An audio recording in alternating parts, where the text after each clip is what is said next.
আসসালামু আলাইকুম প্রিয় দর্শক। আমার হাতে নিশ্চয়ই একটা বই দেখতে পাচ্ছেন। ভাবছেন এটা হয়তো আঞ্চলিক আরবি ভাষা শিক্ষার বই হবে, তাই না? না, এরকম কিছু না। এটা হচ্ছে এমন একটা বই যেটাতে আমাদের রাসূল সাল্লাল্লাহু আলাইহি ওয়াসাল্লামের জীবনী সম্পর্কে নিয়ে লেখা হয়েছে।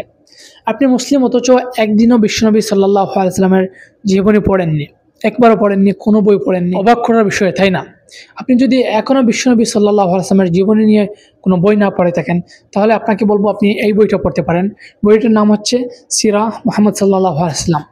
তো এই বইটা পড়ে আমার খুবই ভালো লেগেছে, এবং যারা বিশেষ করে স্কুল ব্যাকগ্রাউন্ডের তারা এই বই থেকে অনেক শিক্ষা নিতে পারবেন, কারণ এই বইয়ের শুধুমাত্র রাসূল সাল্লাল্লাহু আলাইহি ওয়াসাল্লামের জীবনী ধারাবাহিক আলোচনা করা হয়নি, সাথে সাথে শিক্ষাটাও লিখে দেওয়া হয়েছে। বর্তমান যেমন আমরা কী শিক্ষা পেতে পারি রাসূল সাল্লাল্লাহু আলাইহি ওয়াসাল্লামের জীবনী থেকে, বা যেসব ঘটনা বর্ণনা করেছে প্রত্যেকটা ঘটনার আলাদা আলাদা শিক্ষা বর্ণনা করা হয়েছে। এই জন্য আমি বলবো, যদি এখনও আপনি রাসূল সাল্লাল্লাহু আলাইহি ওয়াসাল্লামের জীবনী সম্পর্কে না জেনে থাকেন, কোনো বই না পড়ে থাকেন, তাহলে এই বইটা আপনি পড়তে পারেন।